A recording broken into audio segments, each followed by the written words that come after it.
How do you honor your parents when they are not being honorable? Man, this is a really good question, and I'll say this. What's up, guys, and welcome to Hard Questions, where we tackle the toughest questions on life, the Bible, and what it means to follow Christ in a world that struggles with truth. In true march or die fashion, we do our best to tackle these questions with hard truth. We're just tackling them. Yeah, no fluff. No fluff. No BS. Today with me in the studio is...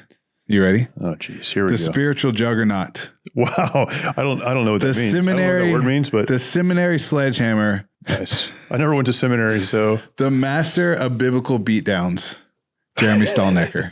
I feel like you just run this stuff through ChatGPT. No, I put a lot of hard work into these, so don't you dare. Okay. Yeah. No, thank you. Thank you for all of that.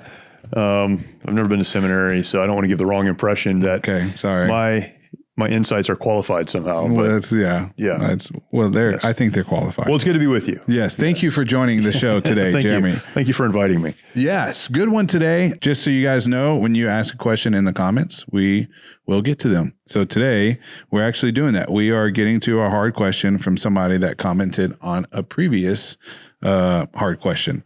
This one is from super cool name at Redbeard Jedi 3413. So thank you, Redbeard Jedi, for asking this question. The question is, I'm just going to read it verbatim. How do we honor our parents if they are toxic and narcissistic? Trying to keep peace. We're in the middle of it's my mother and let the dead bury the dead. I'd love to hear your take. So in short, how do you honor your parents when they maybe are not being honorable? Yeah. This is a really good question. And I'll say this, It seems to be most often pressing, and I don't know what the situation is for Redbeard, but most often pressing when the child who's trying to honor their parents, the adult child who's trying to honor their parent, is married, because you have this: I need to honor my spouse, whether it's the husband or the wife, but the Bible tells me to honor my parents, and how do I do that? And then there's the issue of an adult child trying to fulfill the command to honor their parent when their parent is not operating or functioning, acting honorably. Yeah.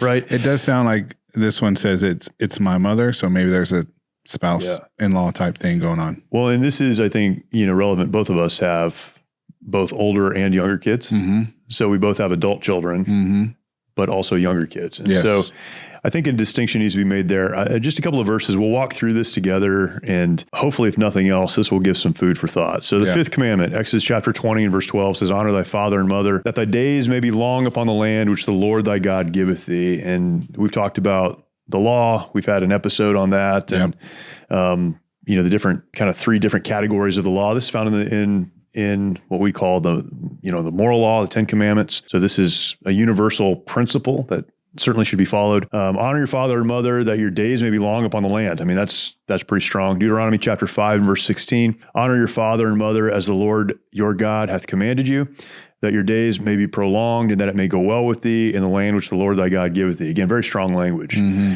We come to the New Testament, and people can say, well, that's an Old Testament principle. Ephesians chapter 6 and verse 2. Honor thy father and mother, which is the first commandment with promise, that it may be well with thee and thou mayest live long on the earth. So, again, we find that there. Also in Ephesians chapter 1, so the verse before that, children, obey your parents in the Lord, for this is right. So we also find that commandment. A couple of things, and these are some thoughts, and then I want to just give some principles, and I would love to hear your thoughts and get your perspectives on this. Yeah. A couple of words that are important are used. One is children. When we look at Ephesians chapter 6 and verse 1, it says, children, obey your parents in the Lord, for this is right. This is a specific class of human, right? These are young people. These are children, not adults. And that's why when we have this conversation, so often it's about honoring your parents now that you're an adult, now that your responsibility is to God before it is to your parents. You're on your own. You're responsible for your own things. And so when Ephesians chapter 6 and verse 1 says, children obey, it's saying to children, young people in the home, you need to do what your parents tell you to do. So if you're living in the home, you need to obey your parents. That is, do exactly what they say. As long as it's in the Lord, it's not violating a scriptural command. And then it says, honor your father and mother. So these are two separate things. And this is important to note as well. Obey and honor, two different verses. He's not saying the same thing twice, two different ways. He's saying two different things. Okay.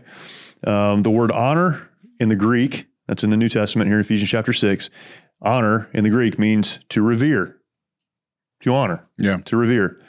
In the Hebrew, where we find it in the Old Testament, where it's in the law, that word honor, it means to make weighty. An example is a nobleman. We would say, again, to honor, to revere, to lift up. Their importance. Whereas the word obey here in the New Testament in the Greek means to hear under or to conform, to do what they tell us to do, to conform to what they tell us to do. So these are two different things is the point I'm trying to make here. That was a really long-winded way of saying these are two different things. So the first kind of statement I would make is this: honor does not always mean obey. Honor does not always mean obey. So if one is struggling, and I'm speaking specifically of an adult who is responsible for themselves, they are primarily, to honor God first and honor the other people in their lives second. This would be anyone else. They are accountable to God, responsible to God, etc. Honor does not mean necessarily obey. So if someone's struggling with this, how do I obey my parents? I have a wife and I have a husband, or I have other responsibilities, or I'm out of the house and I'm trying to make my own decisions and I'm doing my own things. Honor does not equal obey. So we have to be very clear on that. As an adult, you're responsible to God first. Okay, so that's one thing. Number two, we should always show reverence and respect for the place that our parents have in our lives. Show reverence and respect for the place that our parents have in our lives. We'll talk about when they're not behaving well, but have respect for that. They are your parents. They brought you into this world, and if they did anything to raise you in a good way, to influence you, show respect for that. Be respectful of that. That is to honor your parents. A couple of things that go along with that. Be respectful in speech and action. I learned this lesson a number of years ago. I was in a kind of a conference setting, and someone was teaching on leadership, and he was teaching a principle about being respectful to people that weren't good to you. The example that he gave was of his parents. He said, my parents, who are no longer with us, did not treat me well growing up. They were abusive. We didn't have a great relationship. And he went on through the whole thing, their whole situation. He said, but I will not speak ill of them. I will not use them for an example in sermon illustrations or to teach this or that, or even talk about the situation that I grew up in, because I don't want to reflect poorly on my parents. He's honoring his parents, even though they didn't do right.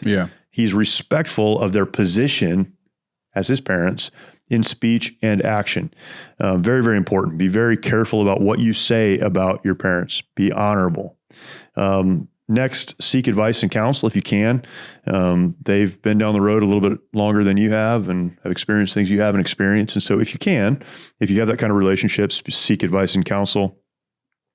Honor their place in your life by recognizing significant events. Again, this is a way as an adult, I need to stop and honor my parents, their birthdays and anniversaries and these other significant events, include them in my life, honor their place in our family, and just recognize that they've done some things I haven't done, and I need to be respectful of that. Don't dishonor them. So how do you honor your parents? Don't dishonor them. Don't talk bad about them. Don't give people the wrong impression of them. Be careful what you say and what you do. Next, I'd say number three, honor your parents as a way of honoring the Lord. So this is important. In both the Old Testament and the New Testament, it talks about honoring your parents as a reflection of God's grace in your own life. And so honor your parents as a way of honoring the Lord. You say, well, my parents don't deserve it, or they weren't kind, or whatever. You're not doing it for them as much as you're doing it because God told you to. And so you reflect well on them. Forgive the past. This can take a lot of work, but seek to forgive the past. Don't try to hold grudges and say, well, I'm not going to because of what happened 20 or 30 years ago. We've talked about forgiveness. Forgiveness does not always mean that you let people back into your life. It just means you release them to be accountable to God. You're not hanging on to that. Next, preserve their legacy. Whatever good is in their lives. And not again, we're talking in a very negative sense because typically that's where this question comes from, right? Preserve their legacy. The good things that they did, the things that they would want to be remembered for, you can talk about those things. Yeah. You don't have to qualify what you say about your parents. If your dad was a hard worker, talk about him being a hard worker. Yeah. If he provided for his family, then talk about that. If he did some other things that weren't as honorable, it's okay to focus on, in terms of legacy, on the good things that they did. If because of what has happened, there needs to be a separation and this happens, be clear and be kind. And what I mean by that is if you cannot have a relationship with your parents because of what they're asking you to do or telling you to do or whatever's going on in that situation, be clear. So let them know, I can't continue to have a relationship with you because of. Yeah. It's impacting my relationship with my spouse. Or I believe God wants me to go a different direction or do something different, and you're not allowing that to happen. I can't continue to have this relationship. But be kind. Don't make it something that it's not. Don't make it more, I don't know if the word is personal than it needs to be. Be clear about why you can't continue to have a relationship or what the boundaries are, the new boundaries in that relationship would be. And then finally, I would say, and it's important to note, don't honor or overlook sin or wrongdoing. That's not what any of this is about. It's not pretending like bad things didn't happen. Mm-hmm. It's honoring what you can. It's doing your best to be faithful to the command in the Old Testament, the command in the New Testament. It's doing it as unto the Lord to honor God, but being very clear about who your loyalty ultimately lies to, and that's God and his plan for your life. Yeah, that's good. This is a tough one, man. It's tough because if you're asking the question, you want to honor your parents. Mm-hmm. And that's the right attitude. I'll say that a lot of adults, young adults particularly, don't ever go and do what God wants them to do because they get confused about what it means to honor a parent who's telling them not to do what they believe God wants them to do. God and his word and his will and his direction have the priority in your life, not a parent. Yeah. But you can honor them by saying, I love you, I care about you, what you've said is important to me, but I need to pursue God. Yeah. That's not dishonoring to your parents. Yeah. Dishonoring would be then going out and explaining to the world why you hate your parents or, why they're a problem. Some people have been deeply, deeply wounded, deeply hurt by their parents. And I think you can honor them by simply not engaging with that. Yeah. And you don't have to broadcast it. And it's not about making it known to everyone else because they hurt you. Yeah. That would be dishonoring. Yeah. What are your thoughts on this? Again, I know it's an interesting place to stand between adult kids and young kids. Yeah. And I think about this a lot. My wife and I have talked about this a lot too. Even as parents, trying to have a relationship with my kids that doesn't get in the way of what God is leading them to do. Or what, my son's married, what him and his wife feel they need to do. Yeah. It's an interesting question for sure. Yeah, it is. And you make me think about like the transition of parenting, the way you parent your child when they're toddlers to when they're kids to when they're adolescents, teens to when they're adults is different. Every phase is different. And so I think you as a parent, this is talking from the parenting side, have to understand that. And you have to, allow your child to pursue what they believe the Lord is calling them to do, if that's what they're hopefully pursuing. Yeah. And later in life, it looks a lot like just guidance, communication. Right. Right. But for somebody who is struggling with what I think this person is struggling with, you said it perfectly. I had it written down. Honor them by not dishonoring them. We can communicate things. Yeah. Right. Even if they're not going to be what that person wants to hear. Right. In a way that is not dishonoring. Because at the end of the day, and you highlighted this as well, I am accountable for my actions to the Lord. Right. So we have to walk in a way that honors the Lord and how we deal with some of these, some of these situations. Now, what it sounds like, and this would be where I think is, trying to get to more of like a practical application of what this person might be asking. The whole "it's my mother" thing makes me think that it's creating conflict in their marriage now at this point, right? Yeah. And so what I think of for that, and you can add to this, but this is why I think community is so important. Because it's really difficult for me to tell my wife that I don't agree with her mother because that's her mother, right? Like that's hard. That's But when I bring an outside source to come in and look at the situation, right? And then that person can say, hey, your mother is acting in a way that is narcissistic, that is manipulative, right? So I think that there was really nothing I could have added to your list. It was complete. in wrestling with this, don't forget to bring in an outside source, a community, because within your marriage, it's going to be really hard to wrestle with this because this person's like, well, that's my dad or that's my mom or, well, that's your whatever. Well, I'm your husband. I'm your wife, you know? So I think bringing in an outside source that can look at it clearly and can give a perspective that is not involved in the emotions of it is a powerful thing. Yeah, I think that's great. And if that is there's this friction in your marriage. Yeah. Then hopefully you are in a community, a church community, where you can sit down with a pastor or, someone that cares about you, preferably somebody that's been down the road a little bit, has older kids, has married kids, understands this from that perspective and can help you navigate that for sure.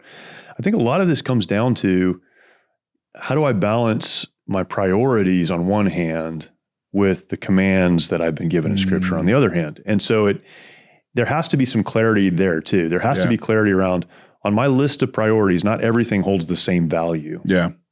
It sounds rough to say that, but it's true. Not everything can be your number one priority. Yeah.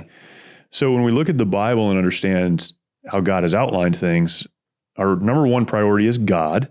What does God want me to do? I have to honor him first above everything else. My spouse, and the Bible's very clear on this. Yes.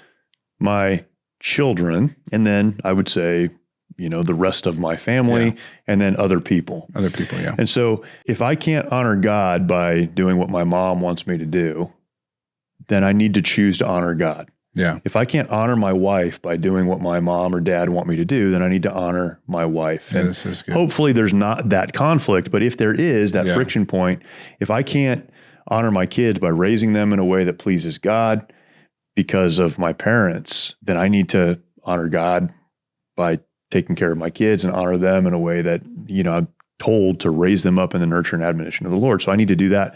And so just understanding our priorities and the order that they sit on that list helps this a lot. Yeah. Now, none of that gives you an excuse to trash your parents, to be obnoxious to your parents. Even if they've done some horrible things, it's okay to say, I can't have a relationship with you because of. Yeah. However, you're my mom, you're my dad. This isn't something I'm going to put out for everyone in the world to see. Yeah. I'm going to honor your position as my parent, but that's the extent of our relationship. Yeah. I think that's really important. On the other hand, and this wasn't part of the question, but on the other hand, a parent needs to understand they have a responsibility to begin letting go. Yes. So many parents struggle with this.